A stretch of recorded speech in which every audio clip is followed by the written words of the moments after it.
Hoje nós vamos estudar a lição número 8, que tem por título Uma Igreja que Enfrenta os Seus Problemas. Como você já sabe, esse trimestre nós estamos estudando sobre a igreja primitiva. E o irmão Diego ele tem amnésia, ele esquece, todo domingo ele fala a mesma coisa. Pedagogia, ensinamento. Nós aprendemos por repetição, né? Tanto que dizem que se você fizer a mesma coisa durante 3 meses, se não me engano, você acaba criando um hábito. Quando a gente fala em igreja primitiva, a gente não está falando de uma igreja antiga, uma igreja retrógrada, uma igreja onde era muito antigo, que nada está lá aproveita, como o mundo usa a palavra primitiva. Então, se a gente vai para a escola, por exemplo, e a gente aprende sobre o homem primitivo, é o homem das cavernas, é o homem que não conhecia a tecnologia, é o homem que arrastava a mulher no cabelo, e fez toda essa imagem. Então, a gente fala sobre a igreja primitiva. Nós estamos falando da primeira igreja, da igreja de Atos dos Apóstolos. A igreja foi fundada após o dia de Pentecostes. E como a igreja primitiva, como a primeira igreja, como uma igreja, como nós vemos todo o livro de Atos, uma igreja que obedecia os mandamentos de Deus, uma igreja que era fundada na doutrina dos apóstolos, uma igreja que era, que foi fundada por Jesus Cristo. Ela serve de um modelo, como modelo, ela serve como exemplo para nós, hoje, como igreja. Seja a igreja universal de Cristo, e eu estou falando da igreja universal do Reino de Deus, estou falando da igreja universal, que é a igreja do mundo inteiro, a igreja com I maiúsculo, mas também para nós, a ADM Berlim, igreja local. Então, a igreja primitiva é uma igreja que eu diria que todos os dias nós devemos olhar para ela e fazer o que ela fazia. O que a igreja primitiva fazia? A igreja primitiva usava copo de plástico. Bom, então vamos usar copo de plástico. Porque se ele usava copo de plástico e deu certo, se a gente usar, talvez dê certo também. E claro que o copo de plástico é apenas um exemplo para a gente ter uma ideia. Amém? Na lição de hoje, na lição de número 8, até a lição de número 8, nós vimos diversas coisas, diversas características da igreja primitiva, e nós aprendemos não só a importância dessas características, mas também como imitar essas características. Até agora, a gente pode dizer que tudo foi flores. Né? Então, se a gente for ver primeiro a lição de número 3, uma igreja fiel à pregação do evangelho. Então, nós vimos que evangelho que a igreja primitiva pregava. E aí nós discutimos sobre os modelos fiéis ao evangelho de Jesus Cristo. Só, não prega prosperidade, não prega bênção, não prega cura, prega Jesus, prega salvação, prega a cruz, o evangelho.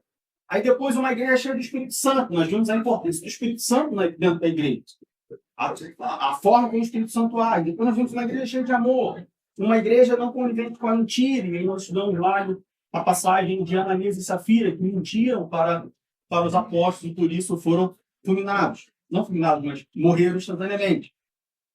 Na semana passada nós vimos uma igreja que não teme a perseguição, ou seja, por mais que a perseguição seja algo ruim, mas é uma característica boa da igreja, de enfrentar a perseguição, ou seja, não se deixar abater pela perseguição, não se desmotivar pela perseguição, e sim enfrentar. Nós falamos sobre diferentes tipos, esferas onde a igreja é perseguida, nós falamos sobre quem são os perseguidores da igreja, tanto há 2 minutos atrás quanto hoje.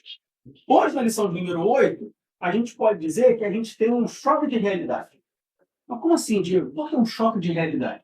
Porque até agora nós vimos uma igreja perfeita. Nós vimos uma igreja onde era pregado o evangelho, nós vimos uma igreja que era cheia do Espírito Santo, nós vimos uma igreja que manifestava o amor entre os irmãos.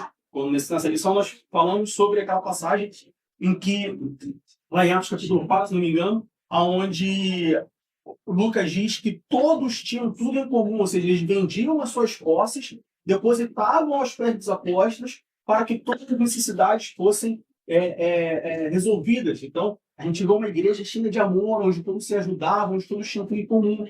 Nós vimos uma igreja que não sustém com a mentira, ou seja, uma igreja que sempre fala a verdade, uma igreja que, ainda diante das dificuldades, diante das perseguições, uma igreja que se mantém fiel. E agora, na lição de número 8, nós vemos uma igreja, um choque de realidade, dentro dessa igreja primitiva, que é uma igreja que tem problemas. E é interessante que, ao mesmo tempo que Deus, e aí a gente fala Deus porque a Bíblia é a palavra de Deus, ao mesmo tempo que Deus inspira Lucas para escrever sobre essa igreja perfeita, nessa igreja perfeita existem problemas. E esse é o primeiro ensinamento que nós podemos tirar hoje. Toda igreja tem problemas. E por que toda igreja tem problemas? Porque toda igreja é composta de pessoas. E todas as pessoas têm problemas. Uns mais, outros menos. E aí é muito interessante quando a gente pega esse exemplo das pessoas e a gente expande isso para a igreja, que se você pega uma criança, por exemplo, você pega a Maia. Vou aproveitar que a Maia está aqui. Você pega a Maia, por exemplo. A Maia tem 5 anos de idade. Ela tem problemas? Um adulto vai falar, essa criança não tem problema. Ela dorme, come e brinca. Vai para a Kita ainda? Nem estudar ele estuda, porque a Kita aqui não estuda, só brinca. Ela não tem problema. Tudo bem que, psicologicamente, ela enfrenta problemas dela, particulares dela, mas que para os adultos são relevantes. Mas, de maneira geral, a Maia não tem problema, porque é uma criança. Aí você pega, por exemplo, um adolescente de 15 anos de idade. Esse adolescente já começa a ter mais problemas. Porque ele agora não tem 5, ele tem 15. Aí você pega um adulto de 25, você pega um adulto de 50. Os problemas eles vão aumentando. A igreja é a mesma coisa. Porque a igreja ela é um organismo vivo. Nós somos um corpo. Uma igreja com 2 pessoas, ela tem um problema. Uma igreja com 10 pessoas, ela tem problema. Uma igreja com 20 pessoas, ela tem 20 problemas. Uma igreja com 100 pessoas, ela tem 100 problemas. Porque são 100 pessoas que têm problemas. Viver em sociedade, todas as vezes, envolve conflitos. Porque nós somos humanos. Porque quando Deus criou o homem e criou a mulher, quando Deus criou a raça humana, ele criou a raça humana de maneira individual. Ou seja, cada um é um indivíduo com as suas próprias qualidades, com as suas próprias com a sua própria personalidade, com os seus próprios desejos, com os seus próprios defeitos, com os seus próprios problemas. Então é interessante como que Atos faz questão de destacar, Lucas ele faz questão de destacar em Atos que a igreja primitiva tinha problemas. Então nós aprendemos com isso que toda igreja tem problema. Se a igreja primitiva tinha problema, imagina a igreja de 2025. Se a igreja primitiva, que era uma igreja pequena, tinha problemas, imagina uma igreja grande, com 2 mil membros, 3 mil membros, 4 mil membros. Então, primeiro, toda igreja tem problema. Segundo, os problemas podem ser de diversas naturezas, nós vamos ver hoje. Na igreja de Atos, na igreja primitiva, Lucas destaca um problema cultural. Mas isso não significa que os problemas dentro da igreja são só de ordem cultural. Podem ser de ordem social também. Podem ser de ordem pessoal. Afinal de contas, são pessoas dentro de uma igreja. E terceiro, mais importante, ou não que seja mais importante, mas reconhecendo o fato de que toda igreja tem problema, o importante não é uma igreja sem problema, mas sim uma igreja que consegue resolver os seus problemas. É muito interessante como, se a gente sair um pouco do âmbito teológico, a gente um pouco do âmbito social, há alguns anos atrás, as pessoas reconheciam que tinham um problema e elas trabalhavam para resolver o problema. Hoje, muitas pessoas elas trabalham para não reconhecer que tem um problema. E aí, se não tem um problema, não precisa resolver o problema. A gente vê isso na sociedade hoje em dia. Antigamente, as pessoas reconheciam que tinha um problema e elas trabalhavam para resolver aquele problema. Hoje, as pessoas agora elas têm dificuldade em reconhecer que tem um problema. Elas acham que elas são, não tem um problema. Porque o problema é você, não precisa resolver nada. É você que está me incomodando e por aí vai. Então, tão importante como nós entendermos que toda igreja tem problemas, e não se engane, a ADM Berlim tem problema. Como assim, Diego? Está à frente do pastor falando que a igreja tem problema? Claro que tem. Nós temos 60 membros registrados, 80 membros, média de presença de culto. 80 pessoas. Seria muita ingenuidade nós acharmos que uma organização, porque sim, toda igreja é um organismo e uma organização, seria muita ingenuidade nós entendermos que uma organização com 60 pessoas não tivesse problemas. 2 coisas explicam. Primeiro, ou essas 60 pessoas não interagem entre si, o que seria um problema para uma igreja. Imagina uma igreja de 60 pessoas onde 60 pessoas não interagem entre si. Não seria uma igreja. Ou essas 60 pessoas são 60 santos. Sem pecado, sem 60 anjos. E anjo não frequenta a igreja. Anjo não precisa frequentar a igreja. Como ninguém aqui é santo e ninguém aqui é anjo, Por que você diz que ninguém aqui é santo? Porque se todo mundo fosse santo, todo mundo teria sido arrebatado. Lembra de Enoque? A Bíblia fala sobre Enoque, um santo. O que aconteceu com ele? Quem sabe dizer? Hã? Foi comprar pão e nunca mais voltou. Foi arrebatado. Nunca mais se viu. Porque era santo. Então Deus falou assim, bom, se ele é santo, eu vou trazer ele para mim. Como nós continuamos aqui, então santo não somos. Então nós vamos ter problemas. Tão importante quanto nós entendermos e conhecermos que toda igreja tem um problema, é aprendermos com a igreja primitiva a resolver os nossos problemas. A igreja primitiva soube fazer isso. E nós vamos estudar sobre isso hoje. Bem? Antes de nós começarmos, alguma dúvida, alguma pergunta, algum comentário, algum problema? Foi uma piada. Bom, Atos capítulo 6, nós vamos ler do verso 1 ao verso 7. Atos capítulo 6, do verso 1 ao verso 7.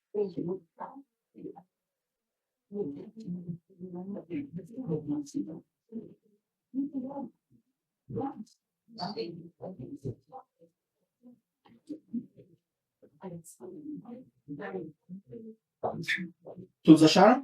Amém? Amém. Atos capítulo 1, do verso 1 ao verso 7, diz assim. Ora, naqueles dias, crescendo o número dos discípulos, houve uma murmuração dos gregos contra os hebreus. Vamos fazer uma pausa aqui. Veja, por que começou a ter problema na igreja? Porque crescia o número dos discípulos. Lembre-se que aqui, discípulo, Lucas não está falando dos 12. Veja bem, Jesus tinha muitos discípulos, poucos apóstolos.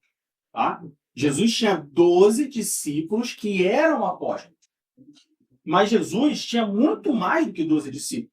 Aqui, quando a Bíblia fala crescendo o número dos discípulos, é crescendo o número das pessoas que seguiam a Jesus Cristo, ou seja, crescendo os membros da igreja. Todos nós somos discípulos de Jesus Cristo. Se eu falo que eu sou um cristão, eu sou um discípulo de Jesus Cristo. Como discípulo de Jesus Cristo, eu preciso imitar aquele que me discipula.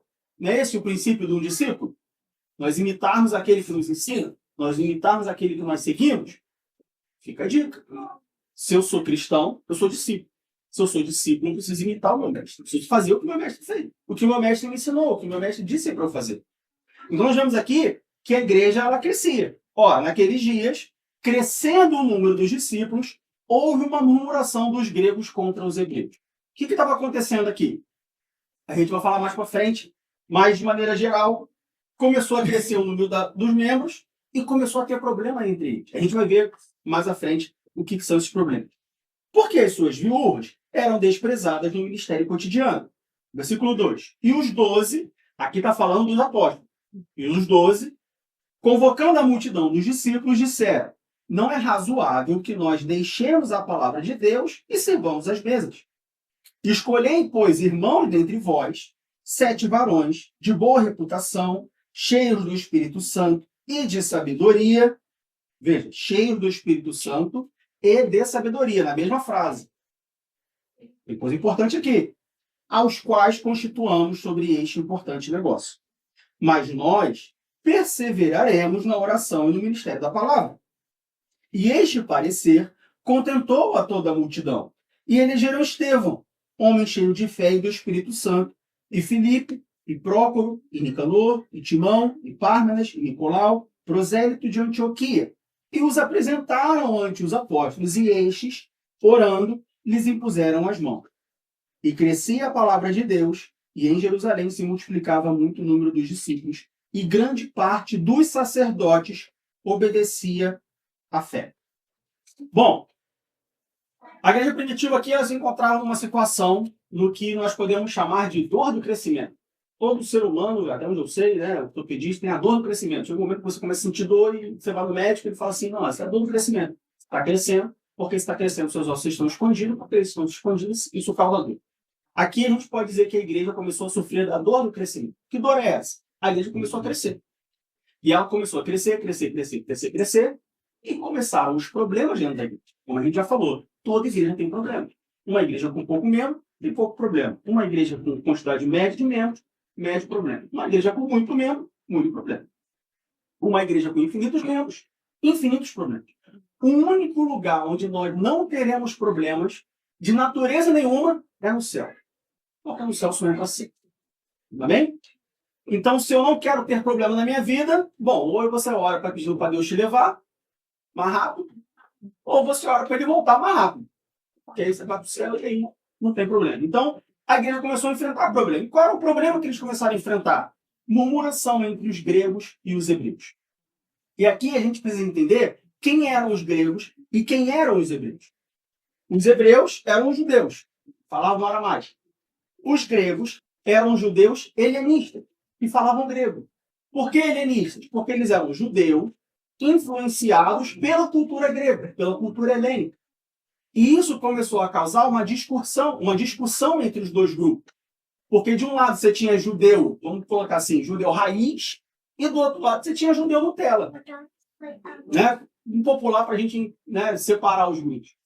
E esses dois grupos começaram a murmurar entre si.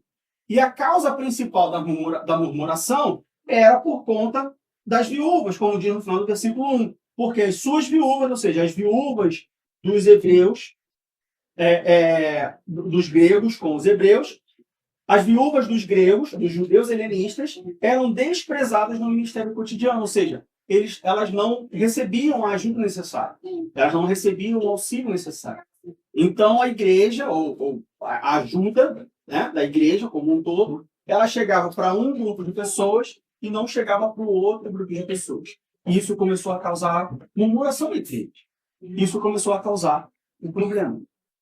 Veja que aqui nós temos um problema de origem cultural.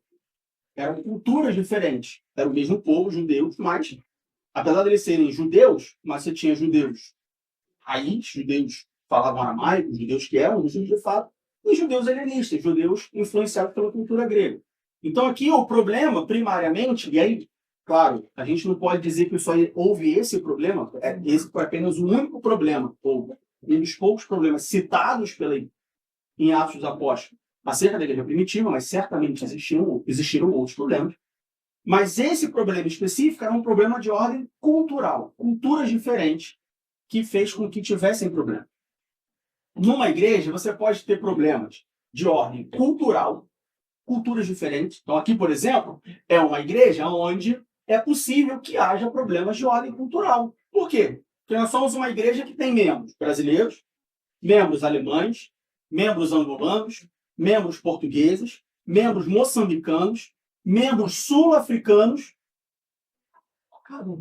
cabo-verdianos.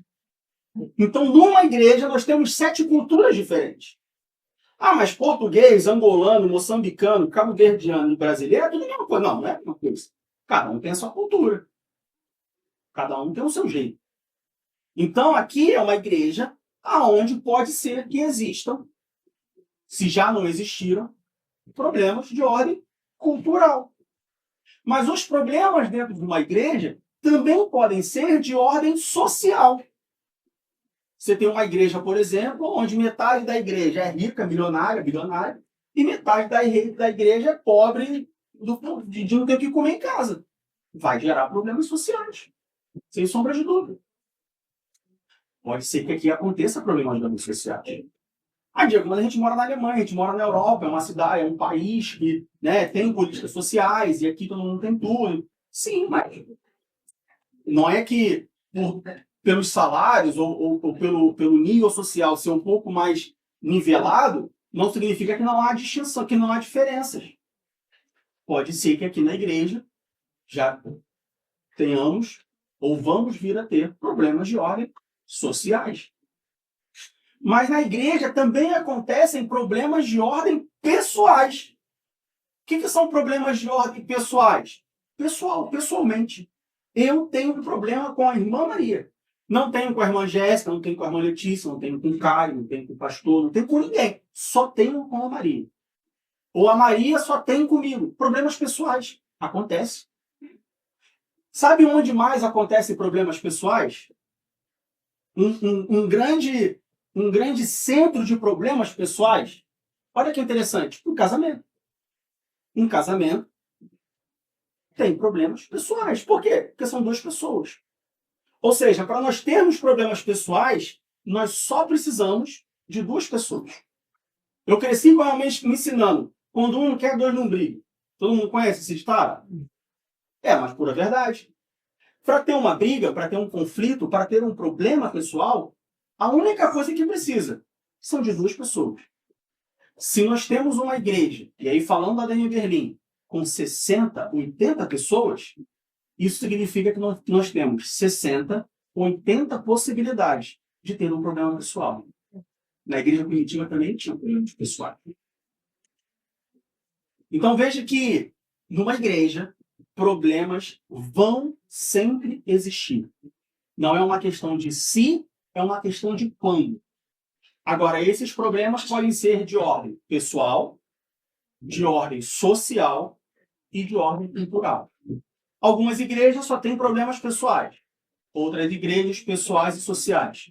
Algumas culturais e pessoais, culturais e sociais, e fica nessas três esferas de problema. Alguma dúvida, alguma pergunta? Não? Pois bem. Então aqui nós tínhamos um conflito de natureza cultural. Gregos e hebreus. Culturas diferentes, que tinham pontos de vista diferentes, que pensavam de forma diferente, e isso causou problemas entre eles. Mas nós também tínhamos problemas de natureza social. Porque no final do versículo 1 diz, porque as suas viúvas eram desprezadas no ministério cotidiano. Ou seja, a parte social da igreja estava falhando. E essa falha causou problemas. Nós já vimos que a origem dessa falha foi de ordem cultural. Mas o fato é que existia uma falha social. Como sociedade, a igreja estava falhando em algum ponto. Algumas viúvas ficavam sem a ajuda que deveriam ter. E isso causou um problema social. Se a gente aqui, por exemplo, nós tivemos o culto da virada. E aí imagina que nós temos o culto da virada, alguns irmãos da igreja têm carro, outros irmãos da igreja não têm carro. E a gente fala assim, meu irmão, olha só, nós vamos ter o culto da virada, vem, vai ser uma bênção, e aí você vem e fica tudo certo, que agora a gente está perto aqui, tem uns bons aqui, se não me engano, alguém direto para frente, do outro lado tem mais ponta, ali tem um metrô, então a igreja é bem acessível, pode vir. Isso poderia gerar um problema social, não cultural, porque na cultura de todos comemoram o Ano Novo. Mas social por quê? Porque alguns irmãos iam vir de carro, e ir embora de carro, outros irmãos iam vir de transporte público, e aí alguns irmãos podem vir de transporte público, mas tem criança pequena, e aí é muito frio, porque é no inverno, e aí tem os fogos, isso pode assustar, isso pode afastar, então pode ter um problema social. Um problema causado de ordem social. E aí acabar que no culto da virada só vem irmãos de carro. Ou só vem irmãos de transporte público. Imagina que fosse ao contrário. A igreja ficasse, por exemplo, na Alexanderplatz. Aí você gera um problema ao contrário, que na Alexanderplatz não tem estacionamento. Então os irmãos que porventura viessem para a igreja de carro não teriam onde estacionar o carro. Então assim, poxa, não tem onde parar o carro. Então quer saber? Vou ficar em casa. Problema de ordem social. Como que resolvemos esse problema? Olha só, quem tem carro dá carona para quem não tem carro. E aí eles conseguem resolver, ou diminuir, ou dar uma solução para esse problema de ordem social. A igreja primitiva também enfrentava problemas de ordem social. Como um exemplo de como que eles conseguiram resolver, não todos, porque aqui a gente vê dois capítulos depois, mas um problema social que eles tiveram que eles conseguiram resolver. E como eles conseguiram resolver? Quem pode me dizer? Já estudamos sobre isso.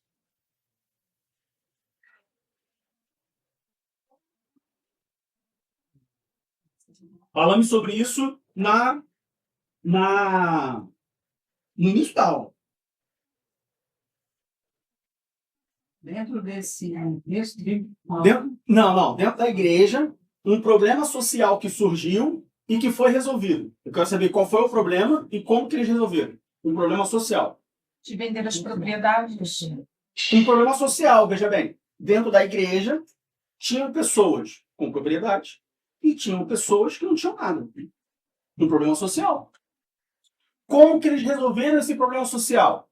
Bom, aquele que tem mais ajuda, contribui, divide com aquele que tem menos. Atos capítulo 4. Tiveram um problema social resolveram um problema social.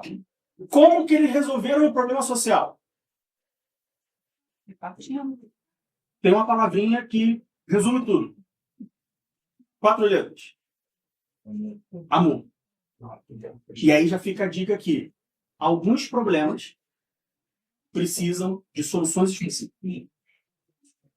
Tem problemas que a gente resolve de 2, 3, 4, 5, 6 formas. Tem problemas que se resolve com... Vocês vão entender onde eu quero chegar. Tem problemas que se resolvem com oração. Tem problemas que se resolvem com palavra, com ensinamento, com doutrina. Mas tem problemas que a oração não resolve. Tem problemas que o pastor não resolve. Tem problemas que Deus não resolve. Meu irmão, como assim? Eu sirvo um Deus Todo-Poderoso. Se ele é Todo-Poderoso é porque ele pode tudo. Então ele pode resolver qualquer tipo de problema. E se eu te disser que tem problemas que Deus não resolve? Tem problemas que o que resolve é o amor. Mas Deus pode colocar amor no coração. Claro que pode. Ele é Todo-Poderoso. Agora, Deus só vai colocar amor no meu coração se eu abrir o meu coração para receber o amor de Deus. Isso pode ser recebido no coração. Claro, a igreja ora e Deus derrama do seu amor. Mas para a igreja orar, para receber amor, ela precisa querer receber amor. Então, veja, problemas sociais se resolvem, uma das formas, ou a principal forma, com amor. Se não tiver amor, não vai resolver o problema social. Amém? Então, nós temos problemas aqui, né? Atos capítulo 4, os problemas o problema que estava acontecendo, Atos capítulo 6, perdão. Primeiro, natureza cultural. Segundo, natureza social. E aí, quando a gente continua, a gente vê que tinha esse problema. E aí no versículo 2 diz assim, e os 12, ou seja, os 12 apóstolos, eles convocam a multidão dos discípulos, ou seja, convocam a igreja, tá? Porque a igreja é uma comunhão de pessoas, é um conjunto de pessoas, tá bom? Então a igreja somos nós. Sozinhos nós não somos a igreja. Mas a igreja ela tem a direção da igreja, a liderança da igreja. Sim, para dar uma direção, mas isso não significa que a direção da igreja define tudo. Ou é responsável por tudo. Algumas coisas sim, a direção da igreja fala, não, vai ser assim, vai ser assim. Mas, de maneira geral, a igreja é uma reunião de pessoas.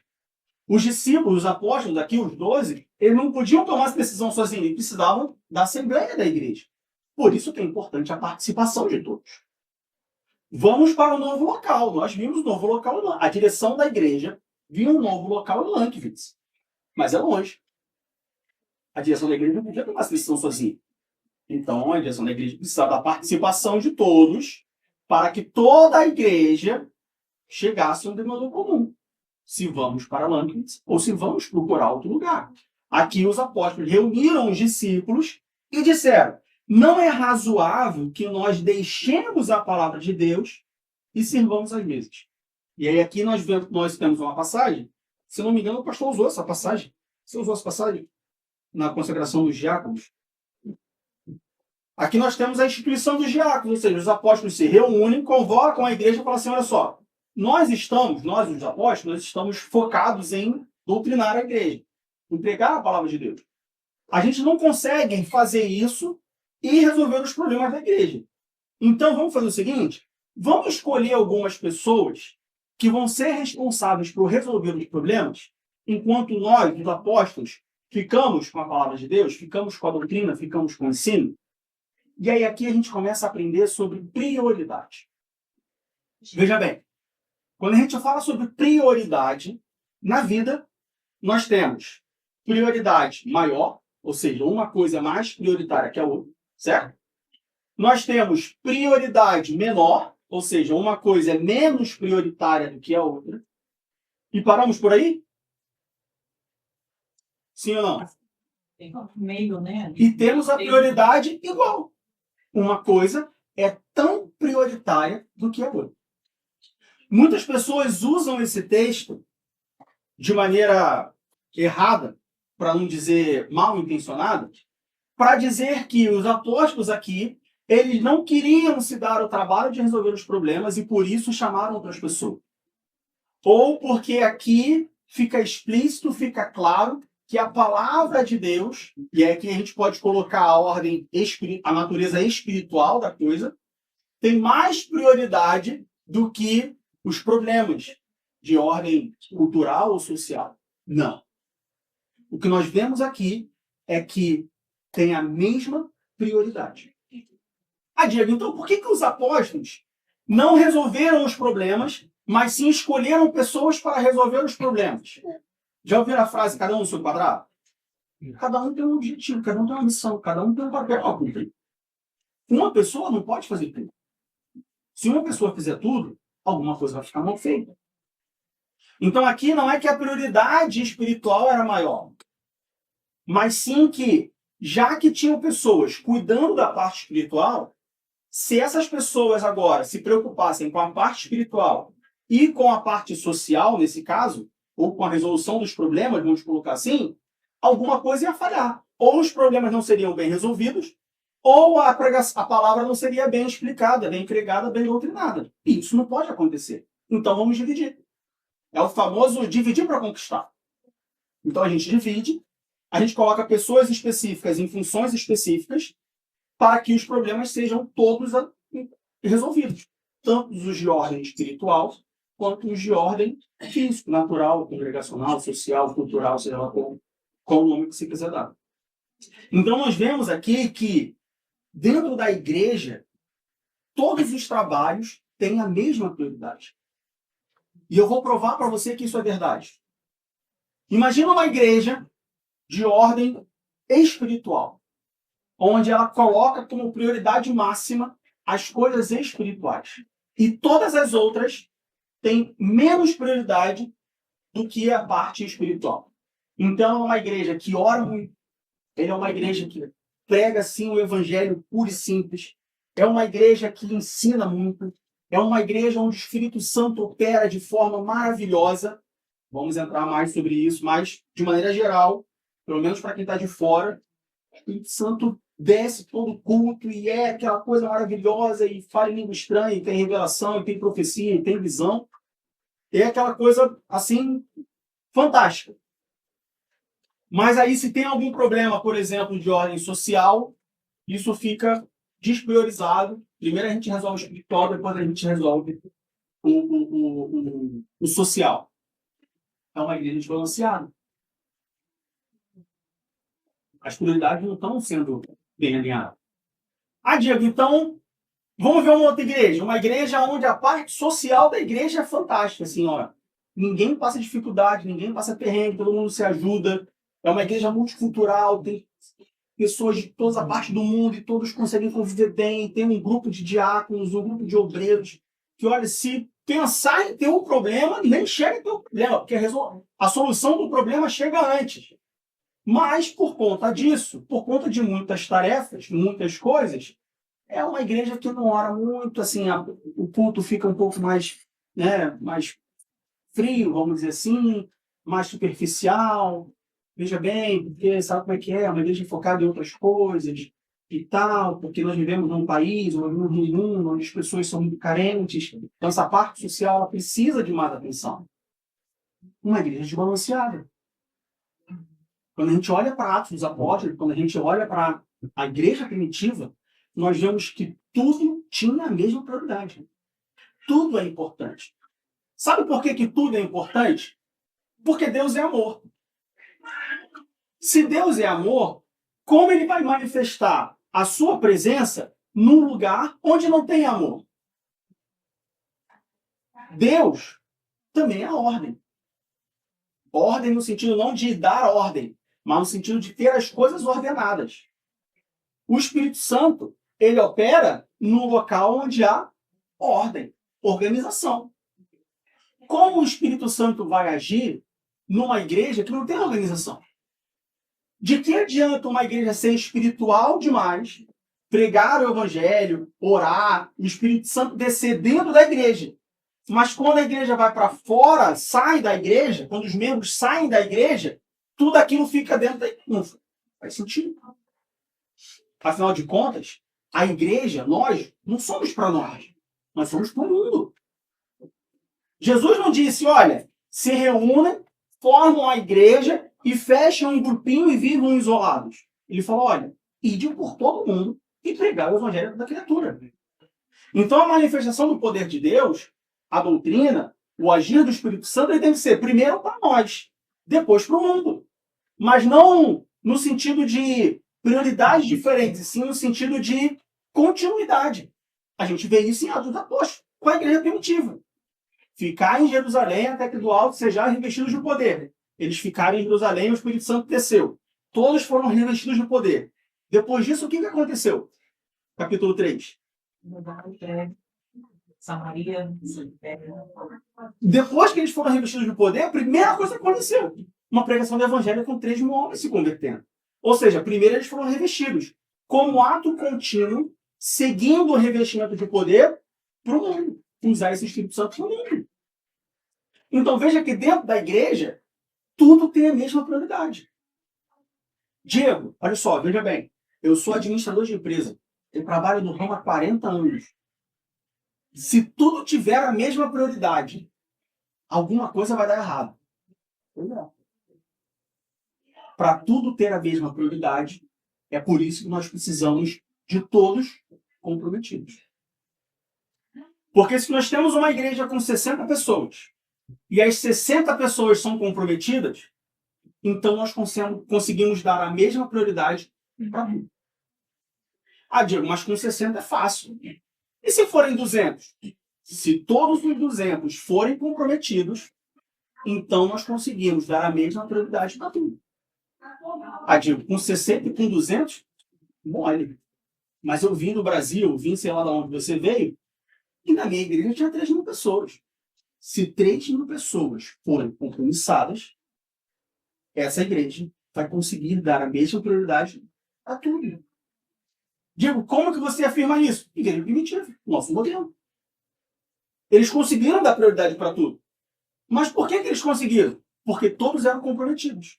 Porque todos entendiam que a prioridade é a mesma para todas as coisas. O que nós vemos hoje são igrejas, umas muito preocupadas com a parte espiritual, outras muito preocupadas com a parte social, outras muito preocupadas com a parte cultural, mas poucas dando a mesma prioridade para as 3 coisas. Então, como assembleano, por exemplo, eu não posso falar da igreja dos outros, mas da minha eu posso falar. Não posso falar da dominação dos outros, mas da minha eu posso falar. A Assembleia de Deus é uma igreja muito preocupada com o espiritual. Com o social, falha bastante. Se a gente olhar para outras denominações, como por exemplo a Igreja Batista, ela é muito mais organizada socialmente. Quando a gente fala, por exemplo, de problemas natureza cultural, a Assembleia de Deus ela é muito preocupada com o espiritual. Mas a parte cultural peca um pouco. A gente vê que certas coisas a Assembleia de Deus tem dificuldade de não dar fora. Muitas das vezes ela quer colocar a cultura brasileira dentro da cultura junto com a... Não vai dar certo. Você precisa, claro, não abrir concessões, ferindo princípios bíblicos, mas adaptando a cultura local. E o que nós vemos muitas das vezes, ou pelo menos o que eu vejo, é abrindo mão de preceitos bíblicos para se adaptar à cultura. Não é isso que a Bíblia diz. Não é isso que a Bíblia diz. Preceitos bíblicos são negociáveis. Isso serve no lado espiritual, cultural e social. Os preceitos bíblicos são negociáveis. Então veja que a igreja primitiva tinha problemas. E ela resolvia problemas. E como que ela resolvia os problemas? Dando a devida prioridade a cada uma das coisas. É por isso que os apóstolos se reúnem e falam assim, olha só, a gente não pode deixar de pregar o evangelho, de ensinar vocês, para resolver os problemas. Não porque o evangelho seja mais importante, não porque a parte espiritual seja mais importante, mas sim porque, se nós pararmos de ensinar para resolver os problemas, quem vai ensinar? Ah, mas poderia ser outra pessoa ensinando. Sim, poderia, mas os apóstolos receberam diretamente de Jesus. Ou seja, do ponto de vista, trazendo isso para hoje, é como se os apóstolos fossem as únicas pessoas capacitadas para ensinar. trazendo para a nossa igreja, é como se o pastor, por exemplo, falasse assim, bom, tem que receber os irmãos lá fora. Bom, então vamos fazer o seguinte, eu vou colocar outra pessoa para pregar, e enquanto isso eu fico lá fora recebendo os visitantes. Mas não faz sentido, eu pastor de igreja. Porque tem que pregar ele. Não que, assim, me entendam, existem outras pessoas, não é só o pastor que prega, eu estou falando do ponto de vista espiritual. Do ponto de vista... Estou resumindo tudo isso na figura de uma pessoa, o pastor, apenas do ponto de vista de exemplo, tá? Imagina, por exemplo, se o pastor da igreja fica lá fora recepcionando as pessoas, enquanto aqui dentro fica um membro fazendo o que o pastor tinha que fazer. Você, como membro, você ia gostar de se fazer um aconselhamento pastoral, por exemplo, com uma pessoa, com um membro da igreja, ao invés de fazer com um pastor da igreja? Provavelmente você fala, não, peraí, eu quero conversar com um pastor. Não que um membro seja importante, mas então, o pastor, né? Eu sou ovelha, pastor. Ovelha não pastoreia ovelha. Quem pastoreia ovelha é o pastor. Então vejam que não é que um é mais importante que o outro, é que um tem uma função diferente do outro. A igreja primitiva resolveu os problemas dela definindo prioridades. E a definição de prioridade nem sempre é colocar um acima do outro. Mas a prioridade, ainda que todos tenham a mesma prioridade, se elas forem bem definidas e respeitadas, o que não pode é definir a mesma prioridade para tudo, mas falhar na execução delas. Agora, se eu definir a mesma prioridade e eu conseguir pessoas para dar, de fato, a mesma importância, a mesma prioridade a todas as coisas, não tem problema nenhum. Só que, para isso, precisamos de pessoas comprometidas. Na igreja primitiva, nós vemos pessoas comprometidas. Elas entendiam a prioridade. Elas sabiam que era importante manter a mesma prioridade. E elas se prontificavam a atender as prioridades. Diga. Como você falou, né? A igreja é um organismo, um todo. Uhum. Aí, quando você estava explicando, me veio assim a reflexão. O que você está explicando é como o nosso corpo, o corpo humano. Cada órgão, cada membro tem uma função específica no nosso corpo. E tem que ser exatamente aquela função naquele lugar, daquele jeito, como Deus determinou. Porque eu fiquei imaginando. Imagina se o coração fosse ter que tirar o coração para fazer a função do rim, do fígado. Ia ficar tudo desorganizado, tudo bagunçado, e não ia funcionar. E se você priorizar um em detrimento do outro, vai parar tudo. Todos são igualmente importantes, mas tem que ser cada um no seu quadrado. Exatamente. Com a sua responsabilidade, com a função. Para somente a sua função. Quando a gente olha como que eles resolveram isso. Então, eles tinham um problema, identificaram o problema. Aí eles definiram a prioridade das coisas. Bom, então é prioritário. Então agora a gente precisa de pessoas para poder cumprir essa prioridade, ou seja, endereçar essa prioridade. Se a parte social, a parte cultural e a parte espiritual é tão prioritária quanto, então a gente precisa de pessoas agora capacitadas para fazer isso. Porque se a minha prioridade tem que ser feita na mesma medida, com a mesma intensidade, da mesma forma, certo? Como que eles fizeram isso? Versículo 3 diz assim: escolhei, pois, irmãos, dentre vós, 7 varões. Bom, então já sei. Então, se nós entendemos que na DM Berlim nós precisamos de pessoas para mantermos a prioridade e resolvermos os problemas, então vamos escolher aqui 7 pessoas. 7 é o número da perfeição. Se nós colocarmos 7 pessoas em cada departamento da igreja, a igreja vai ser perfeita. Não. 7 varões. Mas não foram só 7 varões. Foram 7 varões de boa reputação. Se eu quero trabalhar na igreja, se eu entendo a missão da igreja, se eu me proponho a contribuir com a igreja, primeira coisa, boa reputação. Quem é você? Só que lembre-se, reparem que boa reputação não é sobre quem você é. Boa reputação é sobre o que as pessoas acham que você é. Eu acho que eu sou um excelente jogador de futebol. Na minha cabeça, eu sou um Pelé. Mas o que as pessoas falam de mim? Será que as pessoas me veem como Pelé? Ou elas me veem como, né, O gordinho, dono da bola, tem um quadro de 2 mil.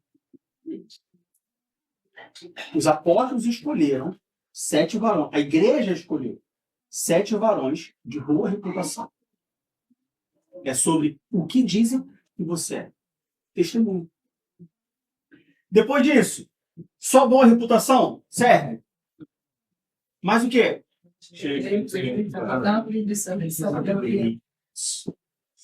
Não basta ter boa reputação.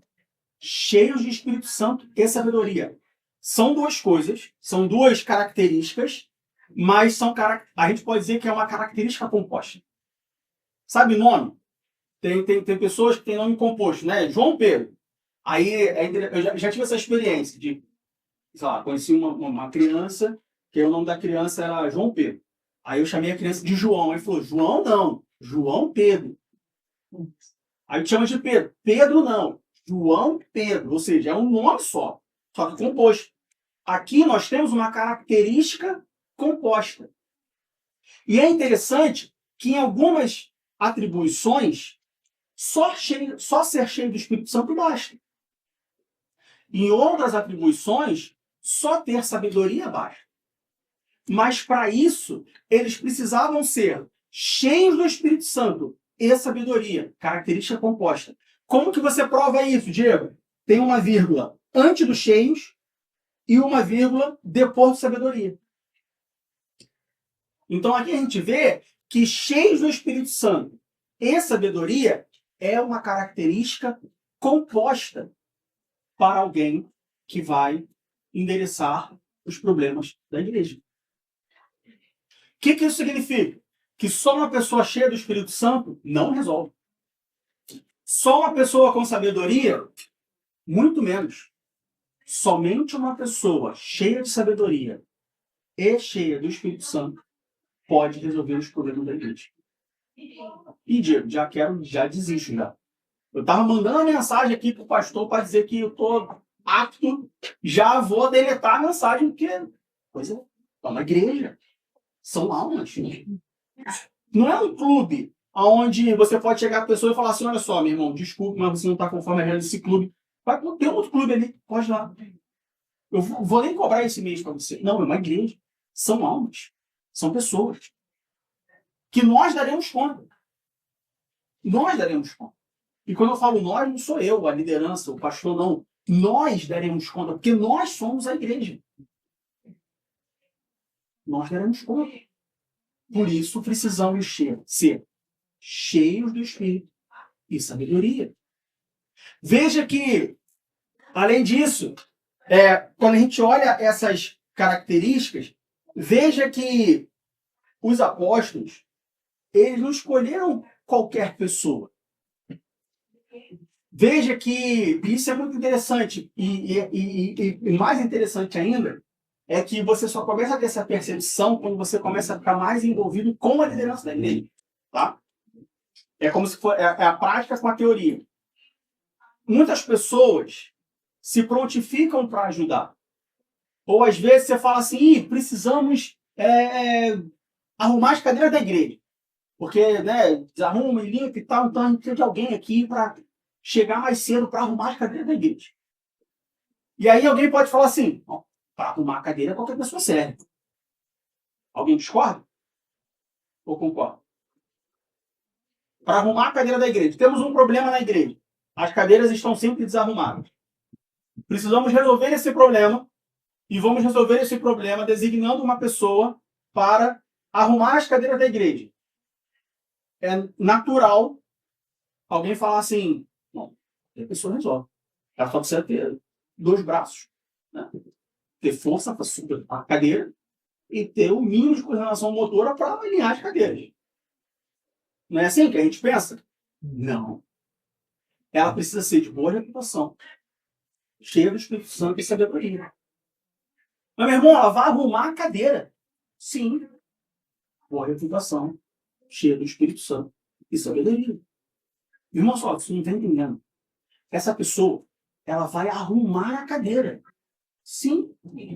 E Atos capítulo 6 nos mostra que as pessoas que trabalham na igreja precisam ser de boa reputação, cheias do Espírito Santo e sabedoria. Mas, meu irmão, como que cheio do Espírito Santo e sabedoria influencia em arrumar a igreja? Eu não sei, mas a igreja diz. A igreja primitiva fazer isso. Qual era o problema que eles estavam resolvendo? Quem lembra qual era o problema? Bom, mas nem todos lembram. Qual era o problema? Servir as mesas. Precisava ter boa reputação. Cheio do Espírito e sabedoria. Trazendo para o 2025 para entregar uma cesta básica para uma viúva. A viúva bate na porta. Boa tarde, quem é? Ah, eu sou a viúva fulano de tal. Ah, sim, meu, só um minutinho. Viúva fulano de tal. Toma aqui, meu. Boa reputação. Cheio do Espírito Santo e sabedoria. Para servir as viúvas. Servir as mesas. Se a gente quiser abrir mais o termo servir a mesa, botar água no copo. Boa reputação. Cheio do Espírito Santo e sabedoria. Muitas igrejas falham em resolver os problemas. Sabe por quê? Colocam as pessoas erradas para resolver os problemas. E a gente pode expandir isso para diversas áreas. Coloca diácono porque o dízimo é alto. Coloca presbítero porque senão vai ficar machucado, vai ficar magoado. Coloca pastor porque eu sei quem é pastor, e aí se for pastor vai ajudar para ganhar não sei o quê. Coloca para arrumar cadeira porque não está fazendo nada. Então, não. Isso aí você faz em casa. O filho não está fazendo nada. Bom, então vai lavar uma louça, vai aspirar uma casa, vai lavar um banheiro. Não está fazendo nada, não está fazendo alguma coisa. Mas na igreja, não é que está fazendo nada, vai fazer alguma coisa. Os primeiros requisitos são boa reputação, cheio do Espírito Santo e sabedoria. Olha como que a obra de Deus não é qualquer obra. Numa obra, eu nunca trabalhei em obras, mas temos irmãos aqui que trabalham em obras. Numa obra, estamos construindo um prédio. Tem alguém lá sem fazer nada? Ó, carrega esse cimento para lá, ó, segura não sei o quê. Você delega as coisas. Qualquer um faz qualquer coisa. Ah, mas a pessoa é especialista em, sei lá, amarração de ferro. Sim, mas está sem fazer nada? Não chegou o ferro aquele dia. Bom, pode colocar essa pessoa para roletar uma parede de tinta. Na obra de Deus, não. Primeiro, essa pessoa tem que ter boa reputação, cheia do Espírito e sabedoria. Aí você pode falar assim, Diego, você agora tirou um peso do meu coração. Por quê, meu irmão? Por quê, meu irmão? Ah, porque eu estava angustiado, porque eu chego aqui na igreja, e ainda mais agora, para a igreja nova, né? Porque quando é novo, todo mundo gosta. O carro novo, toda semana você lava o carro, né? Não baixa de 3 quartos de gasolina. A casa nova está sempre um brinco, cheirosa. Então a igreja nova, eu estava animado para trabalhar e tal, mas eu estava sendo preocupado. Agora você está falando que, né, para trabalhar na obra, para resolver os problemas, né? Enfim, você precisa ser de boa reputação, cheio do Espírito Santo, ter sabedoria, então eu já vi que não me adequo, então eu já vou nem falar com o pastor, nem me prontificar. É errado, desculpa. Porque todo cristão não trabalha muito. Todo cristão não. Não, obreiros são só os diáconos, os presbíteros, o pastor. Todo cristão não é. Todo cristão deve ser apto para ser um obreiro. Se ele está exercendo a função de um obreiro, é outra coisa. Mas se uma pessoa reconhece Jesus como seu suficiente Salvador, se essa pessoa se declara como um cristão, ela é um obreiro. Sabe por que ele é um obreiro? Porque ela não tem um Senhor. De novo, nós não chamamos Deus de Senhor porque ele é mais velho. Chamar Deus de Senhor não é uma questão de respeito. Chamar Deus de Senhor é reconhecer o seu senhorio. E o que é um senhorio? Vamos para o contexto cultural dos tempos bíblicos. Um senhor era uma pessoa que tinha um trabalho todo. E estava pronto para fazer o que o senhor mandava. Para trabalhar aonde o senhor manda. Então, esse pensamento que muitas pessoas têm de mas eu não tenho boa reputação, não sou cheio do Espírito Santo, eu não tenho sabedoria, não sei fazer nada, então vou ficar sem fazer nada dentro da igreja. Não. Eu sei que a expressão, já ouvi pessoalmente de pessoas magoadas com isso, discordando com isso, mas crente que não serve, não serve. Porque ele precisa de um Senhor. Se ele reconhece um Senhor, ele precisa servir. Não existe Senhor sem servo. E não existe servo sem Senhor. Então, o crente que fica no dom, não, eu só quero entregar o meu culto. Então, você não tem Senhor.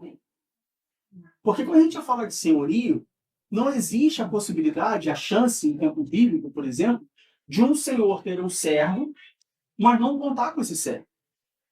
Não existia uma situação de um senhor delegar algo para o servo, precisar de ajuda de um servo em alguma coisa, e o servo falar, não quero servir hoje não. Hoje eu quero ficar aqui pegando sol na varanda. Não tem como. Então ele não é servo. Então ele não tem o Senhor. Se nós reconhecemos Deus como Senhor, é porque nós nos colocamos na posição de servo. E se nós somos nos colocamos na posição de servo, então nós somos um obreiro, ou seja, alguém que faz uma obra. Alguém que tem uma função. Alguém que desempenha alguma coisa. E se eu sou alguém que desempenha alguma coisa, que tem uma função, que faça uma obra, seja ela qual for, independente se ela é de cunho espiritual, social, organizacional, cultural, eu preciso ter boa reputação, ser cheio do Espírito Santo e ter sabedoria. Os irmãos conseguem entender como que todo ciclo se fecha? Não existe ponta solta. Diego, eu não tenho sabedoria. Peça a Deus. A palavra de Deus diz. Está faltando sabedoria? Peça a Deus. Que dá sem lançar em rosto. Deus chegou para Salomão e falou assim, o que você quer que eu te faça? Pede o que você quiser. Salomão falou assim, eu só quero sabedoria. Mas eu quero sabedoria para mim? Para liderar o teu povo. Veja que Salomão não falou nem o meu povo. Salomão falou assim, eu quero sabedoria para liderar o teu povo. O que nós aprendemos com isso? Você não quer sabedoria para trabalhar na sua igreja. Você precisa de boa reputação, ser cheio do Espírito Santo e ter sabedoria para trabalhar na igreja do Senhor. A igreja não é do pastor Ivan. A igreja não é minha. Essa igreja não é de Madureira. Essa igreja é de Deus.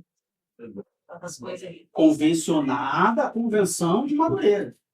Liderada pelo pastor Ivanor. Mas a igreja é de Deus. Existiram diversos momentos nessa igreja. Um bem recente. Que se Deus não tivesse agido, a igreja tinha fechado. Porque o pastor não ia resolver o problema. O vice-presidente não ia resolver. A liderança da igreja não ia resolver o problema. Madureira não ia resolver o problema.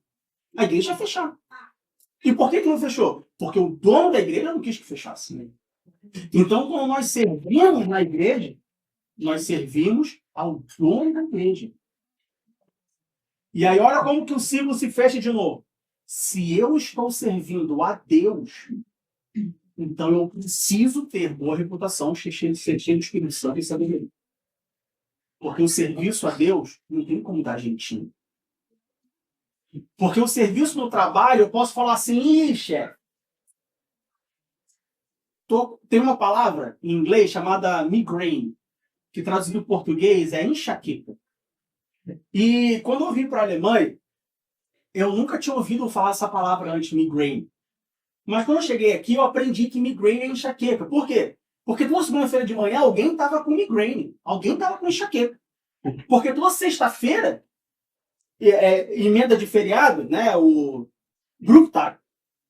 Todo Brooktag alguém estava com enxaqueca. Porque eu posso falar assim, chefe, estou com enxaqueca, não posso trabalhar hoje. Mas para Deus, eu não tenho como falar, Deus, eu estou com enxaqueca. Porque quando eu falo assim, Deus, estou com enxaqueca, não posso trabalhar hoje, Deus fala assim, não, você não está com enxaqueca. Você está com preguiça. Ele me conhece, ele me sonda. Ele sabe tudo que eu estou falando, tudo que eu estou pensando, tudo que eu estou sentindo. Ele sabe.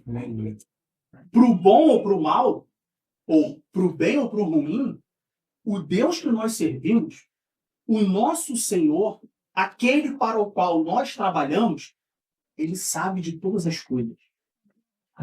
É bom porque ele sabe quando eu me entreguei 100%.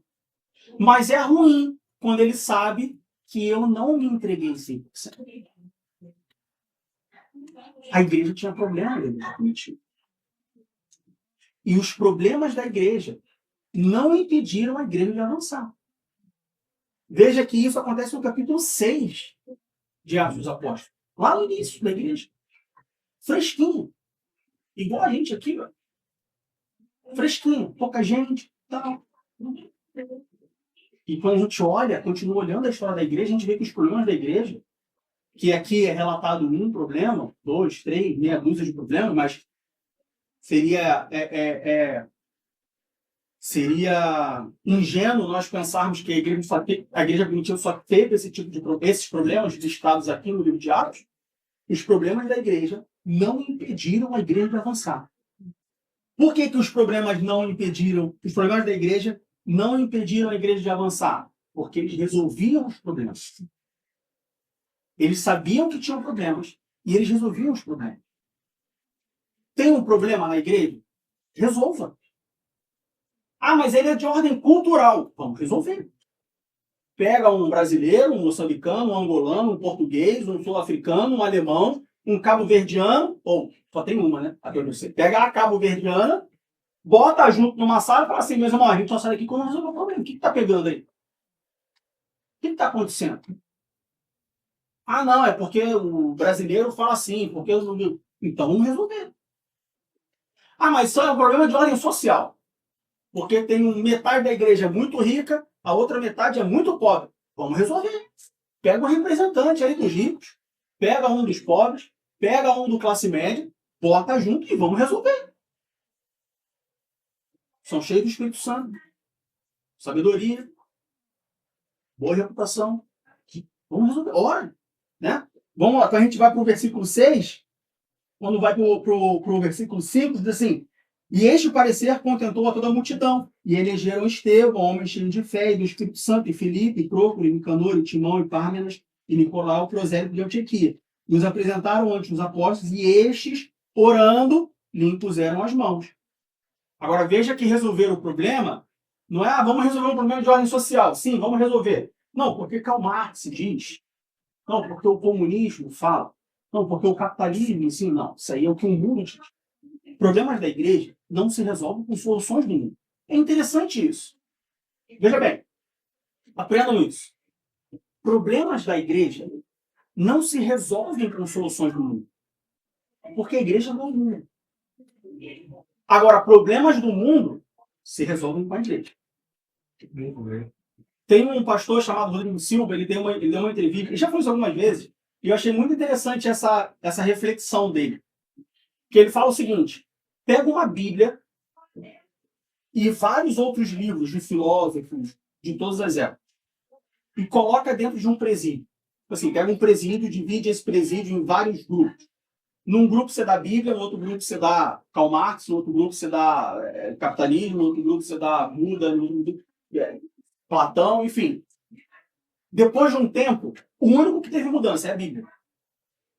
Então veja que problemas da igreja não se resolvem com soluções do mundo.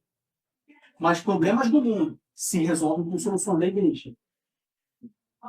Aonde que a igreja tem falhado muito? Quando ela traz soluções do mundo para resolver problemas da igreja. Não fecha. Não bate. Ah, Diego, mas lá na empresa deu certo. Falou bem, lá na empresa. A igreja é outra coisa. A igreja são almas. A igreja é de Deus. A igreja enfrenta problemas de cunho físico, mundo real, mas a igreja enfrenta problemas de cunho espiritual.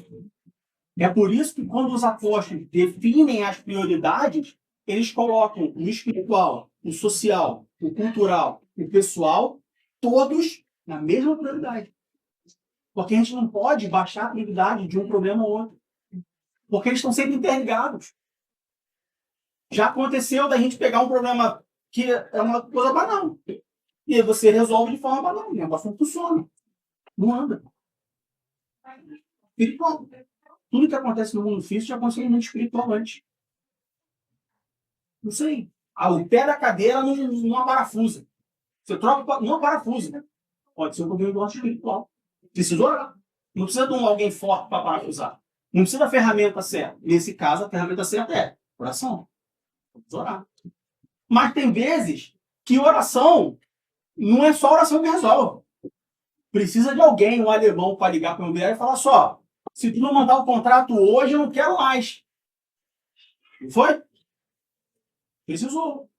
Lá o irmão André fala, ó, ou tu manda o contrato hoje, ou eu não quero mais o local. E a gente fala, meu irmão, como assim, meu irmão? A gente tá desesperado. Pode ficar tranquilo. Precisou de uma função dessa. Já tínhamos orado, já tínhamos... Então veja que problemas dentro da igreja precisam ser resolvidos. Seja ele de ordem espiritual, cultural, social, principalmente pessoal. Todos nós somos obreiros da obra de Cristo. Não existe obreiros mais importantes ou menos importantes. Aqui a gente está falando da instituição dos diáconos. Os diáconos são tão importantes quanto o pastor. Tão importantes quanto o presbítero. Tão importante quanto as irmãs, que embora não tenham um título de diácono, de diaconisa, de presbítera, de pastora, mas que também são obreiras, que também trabalham na obra de Cristo. Ou você vai dizer, por exemplo, que as professoras da escola dominical são menos importantes do que o presbítero que ensina na escola dominical para os adultos? O ensino é o mesmo. Apenas que um, perante a Bíblia, recebe um título. O que não deveria influenciar em nada. Veja bem, o título é só um título. O título é para o homem. A função é para Deus. A igreja, como organização, as pessoas que trabalham nela, como organização, ela precisa de título. Mas a função é para Deus. O título não importa para Deus. Quando chegar no grande dia que Deus chamar Diego Ventura Silva, sim, senhor, sou eu. Ah, não, porque você era presbítero, né? Então, peraí que você é uma fila separada. Não. Presbíteros, por favor. Pastores, não. É a função. Eu vou responder como função de presbítero. Função de pastor, função de diácono, função de professora. É a função que importa, não é o título. Não se preocupa com o título. Porque o título é para o homem. O título é para o homem saber o que você exerce. A função Deus sabe que você exerce. Amém? Alguma dúvida, alguma pergunta? Essa parte de ser importante, o final do versículo 3, ele fala sobre isso. Não fazendo distinção, né, igual você deixou bem claro, que tudo é importante, portanto, põe lá para a gente ler o versículo 3. Ele bota lá, os quais constituamos sobre este importante negócio. Então não tem distinção. Não tem distinção. Não existe trabalho na igreja que não seja importante. Não existe. Botar os pratos na lava-louça é tão importante quanto pregar num culto de ceia. Diego, o que você está falando é uma coisa absurda. É colocar o prato na lava-louça. Sim, mas é importante. Se é uma atividade da igreja, se vai ser usado dentro da igreja, se os irmãos esperam que aquilo é importante. Claro que é importante. Tão importante quanto. Responsabilidades diferentes. Mas importância, a mesma. Não confunda responsabilidade com importância. Responsabilidade é uma coisa, importância é outra. Talvez algumas pessoas podem não ter importância para você, mas elas são responsáveis por alguma coisa. Uma criança dentro de uma casa, ela pode não ter importância, mas ela tem responsabilidade. Ou ao contrário, com criança normalmente acontece ao contrário. A mãe é importante para você, mas ela tem responsabilidade? Não, uma criança, 5 anos, que responsabilidade não dá para uma criança? Mas ela é importante. Na igreja são responsabilidades, todos são importantes. Não existe nada nem ninguém dentro da igreja que não é importante. Todos são importantes e possuem responsabilidades diferentes. Entendi. Então, a igreja primitiva, ela tinha problemas. A igreja primitiva, ela priorizou os problemas. E a gente viu que prioridade não só é só mais prioritária ou menos prioritária, mas a mesma prioridade também é uma definição de prioridade. O mundo diz que quando tudo tem a mesma prioridade, nada tem prioridade. O mundo, a Bíblia está acima do mundo. Tá? Então, dentro da igreja, tudo tem a mesma prioridade. Tudo é importante. Ok? Como que eles resolveram esse problema? Separando pessoas. Aqui a instituição dos diáconos. Mas separando pessoas para resolver os problemas. Pessoas para serem responsáveis pelos problemas. Ah, Diego, mas são muitos problemas e poucas pessoas. Bom, os problemas eles são proporcionais ao número de pessoas da igreja. É uma matemática muito simples. Se eu tenho 60 pessoas, e porque eu tenho 60 pessoas, eu tenho 60 problemas, bom, então se eu tenho 60 pessoas, eu tenho pessoas suficientes para cada um resolver um problema. Ah, mas eu não tenho. Eu tenho 60 pessoas, 60 problemas, mas só 30 que podem resolver o problema. Bom, então alguma coisa tem errado. Então, ou essas 30 são descomprometidas, ou essas 30 não são capacitadas. De qualquer maneira, tem que resolver isso. Né? Aqui na igreja, por exemplo, antes a gente tinha só o computador. Aí depois tinha o som. Agora tem a câmera. Antes eu precisava de uma pessoa. A gente precisava de uma pessoa na mídia, agora eu preciso de 3. Bom, se a gente tem computador, som e câmera, que a igreja é suficiente, grande, para comportar computador, som e câmera. Então está faltando gente para ajudar. Está faltando gente comprometida. Ah, mas eu não sou capacitado. Capacite. Se você for boa reputação, cheio de Espírito Santo e sabedoria, isso já basta. O resto aprende. O resto faz um curso e aprende. Então, como que resolveram os problemas? Separando pessoas capacitadas. Todos nós somos um obreiro. Todos nós trabalhamos numa obra. Todos nós servimos a um Senhor. Amém? E quando isso acontece? Quando os problemas são identificados, quando os problemas são priorizados, quando os problemas são resolvidos, o que acontece? Versículo 7 nos responde. No versículo 7 diz assim: e crescia a palavra de Deus. E em Jerusalém se multiplicava. Veja, não é se adicionava, é se multiplicava. Palavras importam. Quando você estiver estudando a Bíblia, se atente às palavras. Não é que a igreja em Jerusalém se adicionava, ela se multiplicava muito o número dos discípulos. E grande parte dos sacerdotes obedecia à fé. Olha o impacto que causou no Evangelho. Os sacerdotes obedeciam à fé. Os sacerdotes aqui, os sacerdotes, os hebreus do templo. Aqueles que mataram Jesus. Eles obedeciam à fé, grande parte deles. Por quê? Porque eles viam algo. Muitas pessoas passam a obedecer à fé, não porque elas ouviram a pregação, mas porque elas viram, poxa, o pessoal ali, o pessoal está num trabalho bom, interessante. Né? Hã? Vive o que Vive fala. o que fala. Poxa, tá aí. Vou lá ver mais. E é verdade mesmo. E aí, nessa, houve a pregação, o Espírito Santo toca e você se converte. Então, qual é o resultado? Veja bem, olha o que um problema gerou. Um problema não gerou caos. Um problema bem tratado e resolvido gerou o crescimento da palavra de Deus, a muita multiplicação dos discípulos em Jerusalém e os sacerdotes, muitos deles, se converterem a Jesus Cristo. Isso que acontece quando nós identificamos o problema, priorizamos o problema e resolvemos o problema. A palavra de Deus cresce. O reino de Deus aumenta. O nosso trabalho é realizado. Amém? Alguém quer falar alguma coisa, fazer algum comentário, alguma dúvida, alguma pergunta? Diga. Só para você já destacou isso bem, mas todos nós somos iguais. Não existe melhor, não existe classe superior só porque está na liderança ou porque é um pastor e tal. Infelizmente no Brasil tem muita igreja que os diáconos são tratados como empregados do pastor e tal. E, tipo, mano, isso não existe. Todos nós somos servos de um Senhor. E todo mundo aqui é igual e importante. Todo mundo tá. O que faz a força da igreja é todo mundo, como ele falou, se todo mundo tiver no mesmo sentido, as coisas vão acontecer. Com certeza. Exatamente. Não existe mais. Eu já vi, por exemplo, igrejas onde na ceia, por exemplo, normalmente o diácono tem serve a ceia.